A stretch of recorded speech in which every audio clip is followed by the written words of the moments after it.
পেয়ারা তুলতে বেরিয়ে পড়লাম। দিদির ঘরে পেয়ারা গাছে প্রচুর পেয়ারা হয়েছে। পেয়ারাগুলো কিন্তু খুব ছোট ছোটই। লাগাসি নিয়ে হাতে নিয়ে বেরিয়ে পড়লাম। উঠোনের পাশেই হয়েছে, ছোট হলেও কি হয়েছে, খুব সুন্দর স্বাদ। খুব ভালো লাগছে তুলতে। প্রকৃতির এই ছোট ছোট উপহার আমাদের গ্রামের আসল সম্পদ। আপনাদের ভালোবাসা আশীর্বাদ থাকলে এমনই গ্রামের সুন্দর মুহূর্তগুলো তুলে ধরতে পারবো। দেখো কত সুন্দর পেয়ারাগুলো তুলে নিয়ে চলে এলাম। কতগুলো পেয়ারা, সহজ সরল সৌন্দর্য, মনটাই ভরে গেল।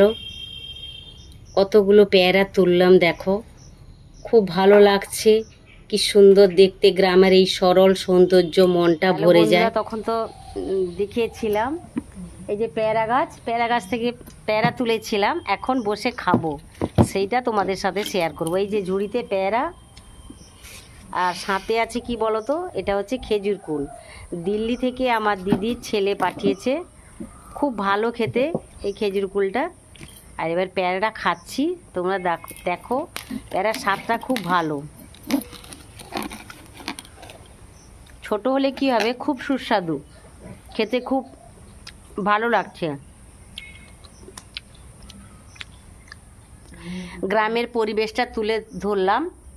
এই যে পেয়ারা গাছের নিচে বসে পেয়ারা খাচ্ছি। কেমন লাগলো বন্ধুরা কমেন্ট করে জানিও।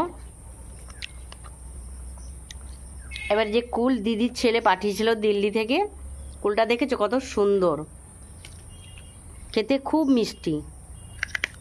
এটা কিন্তু এক ধরনের খেজুর কুল, খুব টেস্টি।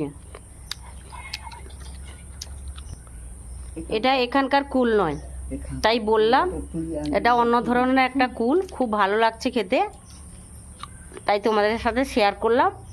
চলি আবার পরের ভিডিওতে তোমাদের সাথে দেখা হবে।